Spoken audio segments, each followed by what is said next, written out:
Due to the illness of Wally Mayer, the part of Mike Shayne will be played tonight by Edmund McDonald in The Adventures of Michael Shayne, Private Detective.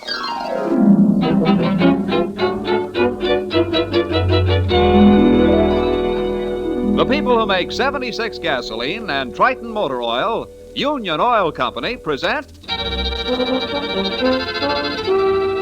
The Adventures of Michael Shayne, Private Detective, starring Wally Mayer and Kathy Lewis.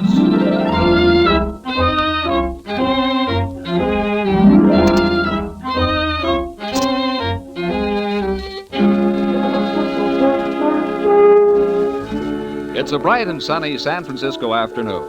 The sort of day you want to close up your office, say to heck with work, and go over the hill. Right now, Mike Shayne and Phyllis Knight have closed their office and gone over the bay. But they can't say to heck with work. In fact, work is calling them to the Oakland Railroad Terminal. As they enter the depot, Phyllis looks at her wristwatch. 3:20. Mike, do you realize that train is 5 whole hours late? I ought to. This makes our third trip across the bay to meet it. Watch out for these swinging doors. Yeah. From Chicago, Des Moines, Denver, Salt Lake City on track 2. Oh, it's in all right. Here comes the red caps with the bags. Hey, I'd still like to know why we had to come clear over here to the train to welcome Mr. Frank Hewitt Newton back to his own town. We know it in a minute, Angel. 15-word telegram can't say much more than meet me at the depot, Pioneer Limited. Plus that little business about a package he's sending you Air Express. Something's wrong, and I guess he wants fast action on it. Yeah. Hey, there he is. Where? Right ahead of us. Those two men and that red-headed gal. Yeah. Oh, glad to see you, Mr. Newton. Oh, Mr. Newton. Hey, Mr. Newton? It's me, Mike Shayne. What? Well, I'll just looked right through us. Well, maybe he didn't hear us. Come on, we'll catch him at the taxi stand. Okay. Excuse me. 40,000 people in our way. Excuse me, sir. This way, Phil. Hurry, come on. Yeah. They're outside already, Mike. There he is. Getting into that sedan with the others. Well, run for it, Mike, run! Oh, Mr. Newton! Mr. Newton! Mr. Newton! Oh, save your lungs. Save your lungs, Mike. He's gone. Oh, for the love of... You know, he's got a real cute sense of humor, hasn't he? 3 trips across the bay to glad-hand a guy, and he gives you the glassy stare. Yeah. Maybe it ain't from humor. Let's head back to the office. I want to do some phoning.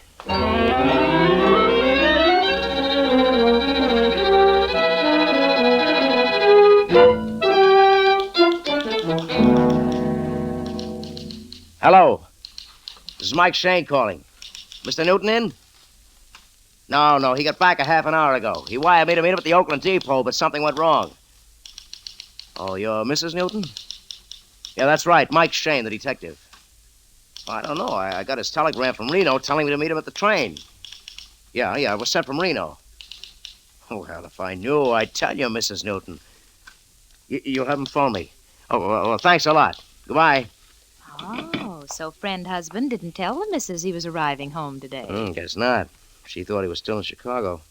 Awfully curious why he was hiring Mike Shayne, the detective. That makes 3 of us. Where's that telegram? I want to read it again. Oh, here, on the desk. Thanks. Reno, 11:10 p.m., sending package Air Express, hold for me, stop. Meet me, Oakland Depot, tomorrow, Pioneer Limited, Frank Hewitt Newton. Well, they must have gotten off the train to send the mysterious package. But why? To make little girls ask big questions. Smarty. So far, the score's 0-0. No package, no client. I'll get it. Mike Shayne speaking. Mr. Newton. Say, what went wrong? We went over to the depot. We saw you, hollered at you, chased after you. Huh? Yeah, well, all right, but it seemed funny. Well, no, it hasn't. Where?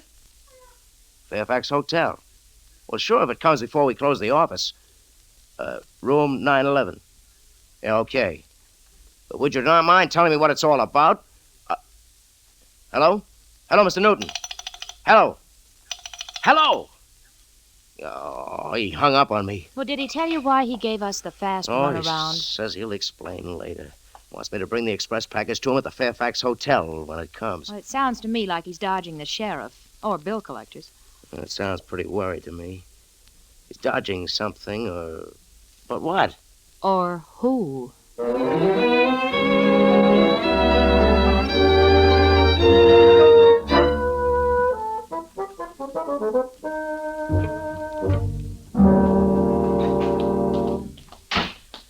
Mr. Shayne? That's right. Something we can do for you? I'm Mrs. Frank Newton. Oh, we talked on the phone. Won't you have a chair, Mrs. Newton? I've come here, Mr. Shayne, to find out exactly why my husband hired you. I'm afraid you know as much about it as I do, Mrs. Newton. In other words, you won't tell. It's about me. Mr. Shayne isn't in the habit of lying, Mrs. Newton. We do not know. We think it has something to do with a package which your husband sent to us. A package? Yes, an air express from Reno. He phoned a few minutes ago from the Fairfax Hotel. I'm to deliver it to him there. That's all I know. Fairfax Hotel? Well, I'll see about that right now. Well, that lady better watch her blood pressure. This is a divorce case. I'm getting out of it. Yet somehow it doesn't smell like one. Hey, Mike. Now, where are you going? Fairfax Hotel. I'm going to find out what this hoopla is all about. I'll see you later. Oh, fine. Now, all I gotta do is sit here and just go crazy. Or write letters, which is worse. Oh, dear. Hi there, Phyllis. Phyllis. If you want to see Mike, Inspector, you missed him by 15 seconds. Huh, you must have gone down the other hall. You mind if I sit down? Just make yourself comfortable. Thanks. You're just in time to see me go nuts. Huh? Batty. Telegrams, trains late, phone calls, people tearing in and out. Oh, there, you see? See what I tell you? See? Air Express for Mr. Michael Shayne. This is it. It's come. Let me see it. Take it easy, lady. I just want you to sign. Yeah, sure. The receipt. I'll sign it. Here. Like that? Thanks. You're welcome, I'm sure. Yeah.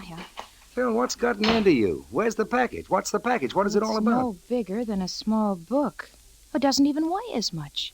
But this is the dear little darling that's got us gaga. Will you let me have that again? Faraday, we got a telegram. Sending you package Air Express. Hold for me. He walked right past us at the train. Wants it delivered to the hotel. Wife says it's hers. And Faraday, have you got an aspirin? Oh. Relax me, gal. I'll get it. Mike Shayne's office. Huh? Oh, no. Where? Market and Geary. Right away. Faraday, what's the matter? What's wrong? Phil, What? What is it? Mike's been hurt. Bad.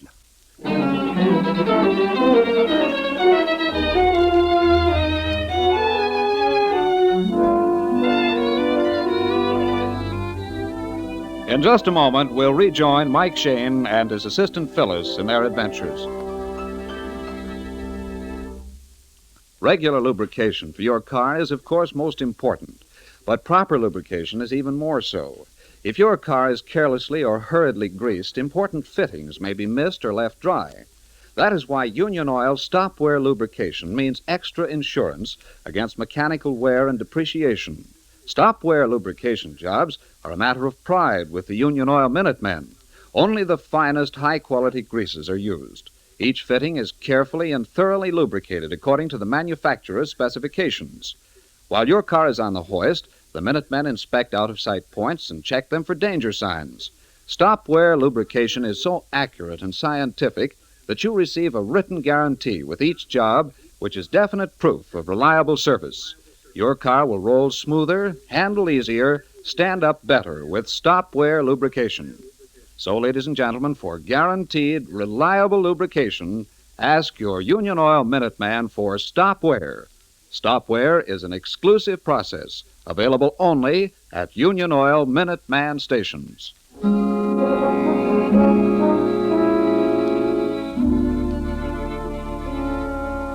Phyllis and Inspector Faraday have reached the intersection of Market and Geary Streets, where Mike was reported badly hurt. I'm scared, Faraday. I'm just scared sick. If Mike is hurt so bad I that know he... what you mean, but where is he? There's no crowd, no ambulance. Well, maybe they've taken him to the hospital. Perhaps. Let's ask that traffic officer over there. He's just got to be all right. He's the best boss, the best guy who ever lived. Officer! Officer! Yes, sir? Did the ambulance take the man who was injured here a few minutes ago? What man? Mike Shayne, my boss, the best guy who... He was run over. Not on my corner. Ain't been even a dented fender around here all day. But they said Market and Geary. They said he... They said... Oh. Yeah. A phony call. Somebody wanted you out of your office. Oh, I have been a dope. They wanted that package. We've got to get back, Faraday. Too late now. I've lost it. Mike was to deliver it to the Fairfax Hotel. What'll he do to me? I'm curious. Let's pick him up at the hotel and find out.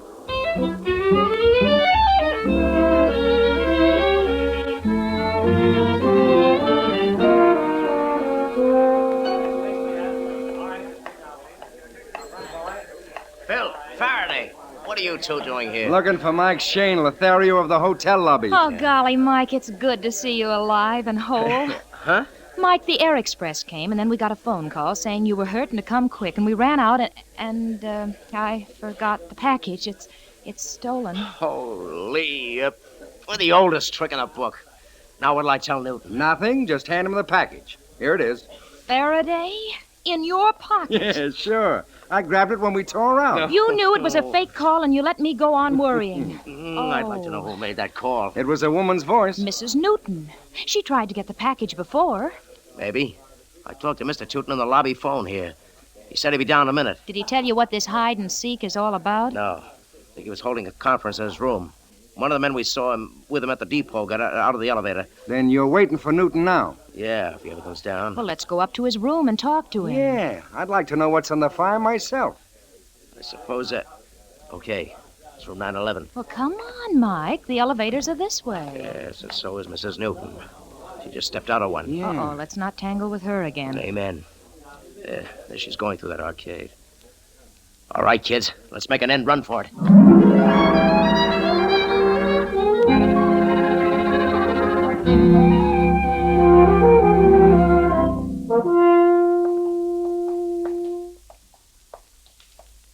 Here it is, Mike. Number 911. The key is on the outside of the door. I will be so glad when we get rid of this package. It's hexed.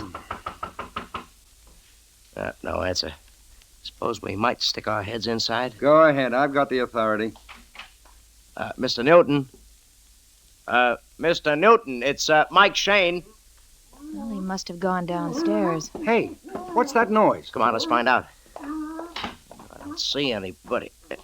Uh-oh. On the sofa.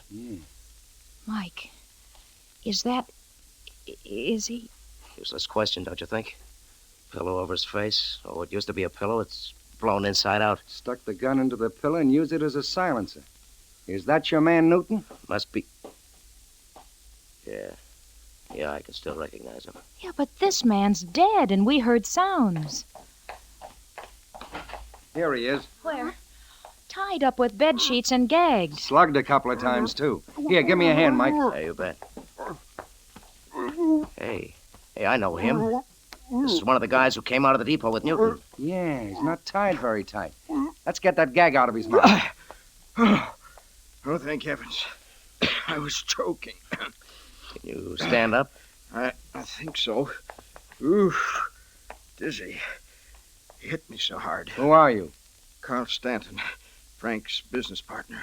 You, were Mr. Stanton. You mean... And he did it? Very thoroughly. You know who did it? There were two of them, man and a woman. She called him George. That's it, Mike. The other two who were with Newton at the depot. Yes. Frank wired me to meet him there. They were with him. Had guns and said they'd kill us if we called for help. That explains why Newton gave us the brush off at the station. We didn't dare make a sign. They forced Frank to come to the hotel and get this room. They made him phone a detective. I guess it was you, sir. Bring the necklace here. You mean there's jewelry inside his package? A diamond necklace. Cost Frank $42,000. Ooh. And he sent it to me because he knew these two were after it. Oh, confound it. They've cut the phone wires. I have to go downstairs to call headquarters. Just a minute, Faraday. Let's get a description of the two so you can broadcast an alarm. Don't worry, I intend to. Now, look, give us the whole story while you're about it, Mr. Stanton. Well, Frank bought the necklace in Chicago for his wife. These people got on the train there, he said. They became so friendly, got suspicious. He sneaked off the train at Reno and shipped the necklace to Mr. Shayne. Well, somehow they must have figured out the trick. Well, they found the Air Express receipt in Frank's wallet. So they made him come to the hotel and then phone the detective. The red-headed girl said she was going downstairs to the drugstore, but she didn't come back, and the other one got awfully excited. He said she was double-crossing him. Well, she made that phony call. She went to our building, watched for the express truck, and then tricked us, huh? Probably. Go on, Mr. Stanton. Well, this fella lost his head. Said he'd blow our brains out if we didn't give him money. We were to call a messenger here to the room with all our company cash. I tried to sneak the gun away from him, and, well, that's the last I knew. Uh-huh. He slugged you, tied you up, then killed Newton. He really went haywire. I'll get it. I'll answer it. Is Mrs. Newton in? Well, Come on in. Well, I didn't expect to find so many. Good Lord, Frank. Yeah, murdered. Couple of jewel thieves. What did you want? Why, I was to meet Mrs. Newton here. What for? I'm her attorney, Warren Wilson. We're going to discuss Edna's divorce and property settlement with him. Looking out for her interests very carefully, aren't you, Wilson? Somebody has to, the way you're milking the company. That's a lie. If anybody was milking it, it was Frank. $42,000 for a string of diamonds. You mean the company bought the necklace? It did. Frank phoned me from Chicago for the money. I told him it would take all our cash we had in the bank. Just a minute. Mr. Wilson, is this the first time you've been to this room? Certainly. We found the key on the outside of the door. Why, anybody could unlock it and come in. Right. What about Mrs. Newton? We saw her come out of the elevator. yeah, but Mike, Mr. Stanton didn't mention her. Of course, he was unconscious. Wouldn't know. Phil, you looked up Newton's house phone. You remember the street number? Yeah. Let's get going. I want to swap one diamond necklace for one piece of information. Send a cop up to the room, will you, Mike? I'm going down to headquarters and broadcast a pickup for the Chicago paper. Okay, but don't talk the newspapers yet or you'll be sorry.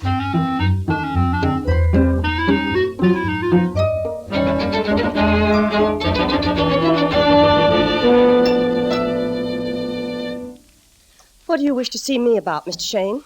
The Air Express package just came, Mrs. Newton. We understand it's for you. May I have it, please? Certainly. Here you are. Thank you. Your eyes are red, Mrs. Newton. Is there something wrong? Why, no. I'm just upset. I'm getting a divorce. Warren Wilson is your attorney, I believe. Oh, I suppose Frank has set you on his trail. Gentleman seems very interested in protecting your financial interests. I don't believe that concerns you. Excuse me.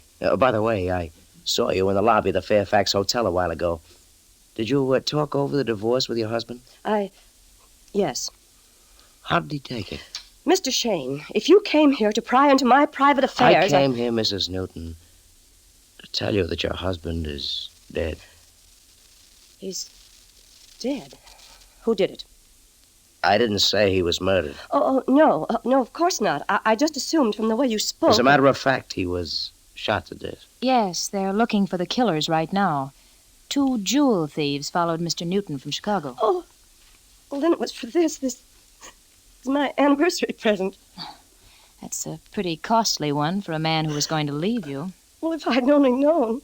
We were in Chicago, and I told Frank I wanted some diamonds for our 15th anniversary, and he said no, and we quarreled, and I came home without him. This attorney, Warren Wilson, he wanted you to get a divorce, didn't he? Well, he said it was my only protection, that Frank and Carl Stanton were robbing the company, and Warren was worried about my property. Which, of course, he would be glad to protect if he married you. Oh, never. I told him so. I respect him as an attorney, but as a man, a husband, no. He's probably heard that women change their minds. That would pay off even as executor of your husband's estate. You mean Warren might have... Oh, no, he couldn't be smart enough to use a pillow. Mike. No, I guess he wouldn't, Mrs. Newton. In fact, it's pretty ingenious for a woman. I didn't do it. I swear I didn't. I opened the door, and Frank was on the couch, and I just turned and ran, and I didn't know what to do. I was afraid to tell anybody. What would the police say? Oh, that's easy to find out, Mrs. Newton. Put on your hat and coat, and we'll go down to headquarters.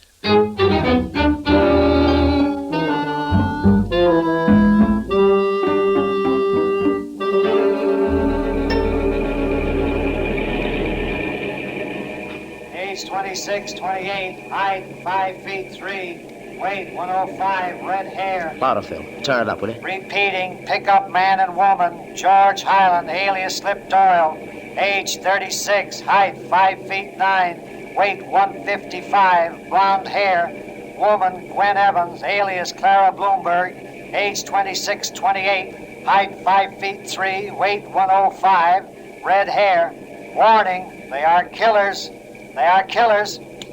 Well, Faraday got a real description of the 2. Stanton must have identified them from police photographs. Well, then what's the sense of dragging me in? They're the ones. They killed Frank. Now, did they, Mrs. Newton? I wouldn't be known. Mike, that coupe behind us. Yeah?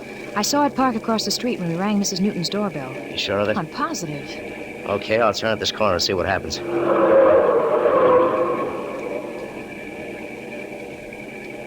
Yeah, it's still behind us, Mike. It weren't so dark I could see who's driving. Wait a minute, the street lamp. Yeah, I caught it in the rear vision. His pal, Georgie, alias Slip Joy.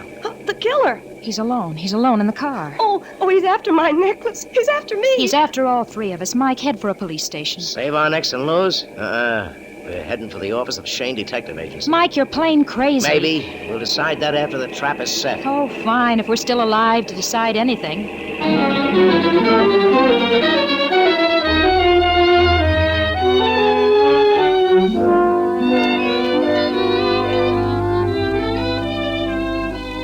We'll return to Mike and Phyllis in just a moment. Ladies and gentlemen, the entire weight of your automobile rides directly on the wheel bearings. Now, wheel bearings are round, must revolve rapidly, and yet support the heavy weight of the car.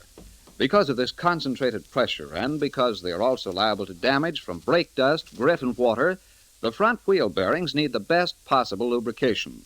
Failure to keep these bearings properly lubricated may result in expensive repairs requiring parts now hard to get. Your neighborhood Union Oil Minuteman knows this. That's why he takes such pains to do a thorough job of lubricating the front wheel bearings. First, he washes out all the old grease and dirt with solvents. Then the bearings and races are individually cleaned until they are dry and shiny. Finally, the clean, polished bearings are replaced in the races and greased with special equipment to make certain that every surface is snugly sealed in a thick coating of Union Oil wheel bearing grease. Then your front wheels are all set for months of well-lubricated, easy rolling. The cost for the entire service of your front wheel bearing assembly is nominal. So for safer, easier driving, just stop in wherever you see the sign of the big orange and blue 76 and take advantage of Union Oil's front wheel bearing service. Thank you.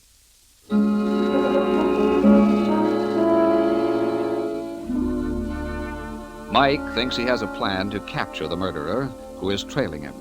With Phyllis and Mrs. Newton, he is just entering his office. Turn on the lights, Phil. Yeah. Mike, this room, it's been ransacked. Sure. Except Doyle's red-headed gal friend, that fake phone call you got, remember? Well, he'll be here any second, Mr. Shayne, by the next elevator. Phil, you get into your office. Do exactly as I told you. Okay, all right, but this better work good. And lock your door from the other side. Oh, Mr. Shayne, the man's desperate. He'll kill us, I know. I don't think so. If he sees I'm unarmed. So is my husband. Footsteps.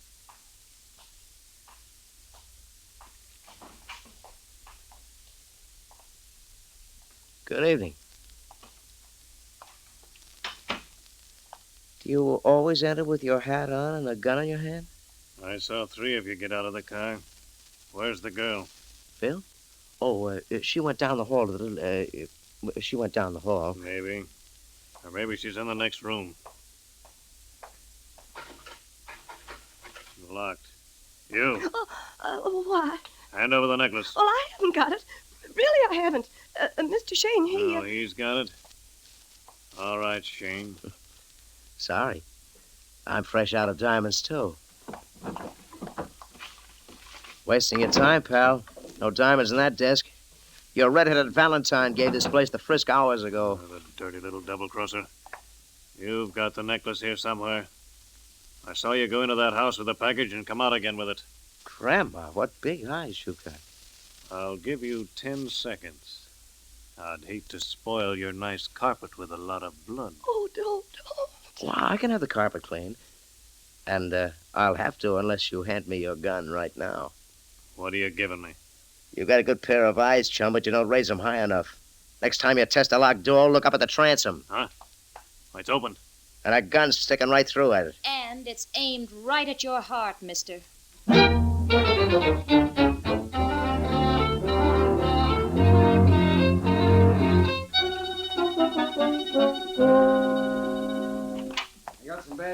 kids. I just talked with ballistics. What do they say? Slip Doyle's gun hasn't been fired for some time. What did I tell you? I didn't do it. Well, maybe he used the girl's gun. We'll have to wait on that. They just picked her up over in Oakland. He might have used another gun. We know he threatened to kill Newton. Well, I was just bluffing. He and that other guy knew it. He said I'd be scared of the noise. I told him there wouldn't be any. I'd stuff a pillow in his face and shove the gun into it, but I didn't kill him. No, you just got bored with the whole thing. You walked out leaving 2 guys to turn in the alarm. No, I locked them in. That's the catch. The key was in the outside of the door. Anybody could walk in and do the job. Okay, then I'd pick Newton's wife. She's in the next room with Stanton and that attorney, isn't she? Yeah, let's have a talk with him. And you're coming too, Slip. Well, all cleared up. Can we go now? Not yet. We're not dead sure this is the killer. What? But you all said he was. You might have that honor, Mrs. Newton. You tried to cover up the fact that you were in that hotel room. But I explained that. Maybe. But you sure had blood in your eye when you left our office this afternoon. Preposterous. It's this jewel thief, undoubtedly. Or perhaps an attorney who tried to get Mrs. Newton away from her husband. I was protecting her from Frank and Carl. They were stripping the business. How very noble of you, Mr. Wilson. However, I agree. It must have been this thief. Oh, you're all trying to frame me. Now, wait a minute. Nobody's trying to frame you. You said you threatened to kill Newton. Now he's dead. You said you were going to fire your gun through that pillar. That's how we found it, the exact way. Say that again, Faraday. Huh? Never mind. Have we been slow? Remember when you and Phil found me in the lobby? I said I saw the Chicago guy going out of the lobby? Yeah, sure. That was before I talked to Frank Newton on the desk phone. Well, then Newton was still alive when Slip Doyle left the hotel. I told you so. Slip Doyle made the threats. He told exactly how he'd kill Newton, but he didn't follow through. There was one other person, the only other one in the room, to hear the threat and to carry it out in detail. Carl Stanton. Right. Looked like a cinch. The jewel thief was a perfect fall guy. No, you're wrong. I told you Carl was stealing from the company. With Newton out of the way, he could lay all the blame on his partner. Right. So the 2 crooks had a falling out. That's why Stanton was tied up so sloppy. He did it himself. Okay, I'll send a man to the hotel to find his gun. That'll cinch it. It's cinched right now. We've got the motive, we've got Doyle's testimony, we've got our own. You'll never convict me. I'll kill myself first. I don't think you will, Mr. Stanton. They tell me the suicide rate in the county jail is very low.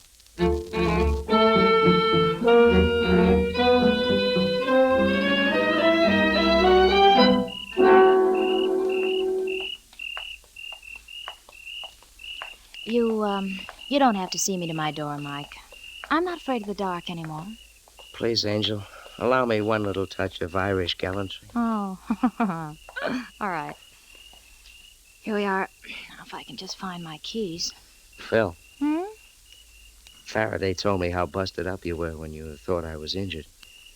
The best boss, the best guy who ever lived. Oh, well, Faraday's an old gossip. You know better than to believe his stories. Oh, jeepers, these keys are here somewhere. If I had been injured, what would you have done? Oh, I'd come down to the hospital and kiss you, make you well. You would, huh? Kiss me, huh? Mm-hmm. Oh, here are my keys. Well, good night, Mike. Oh! What? What's the matter? What's wrong? Oh, I'm hurt. I just bit my lip.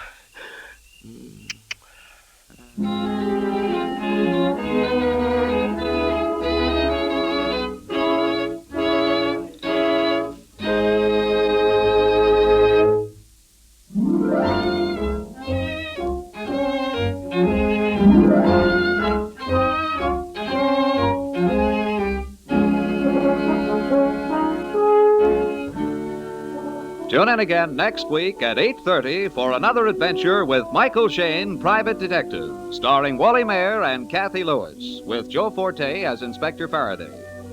Ed McDonald substituted for Wally Mayer, whose appearance was prevented by illness. Tonight's story was written by Richard DeGraff and based on the character created by Brett Halliday. Music was composed and directed by Bernard Katz.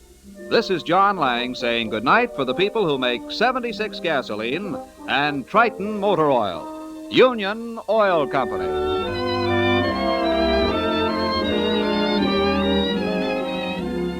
This is the Mutual Don Lee Broadcasting System.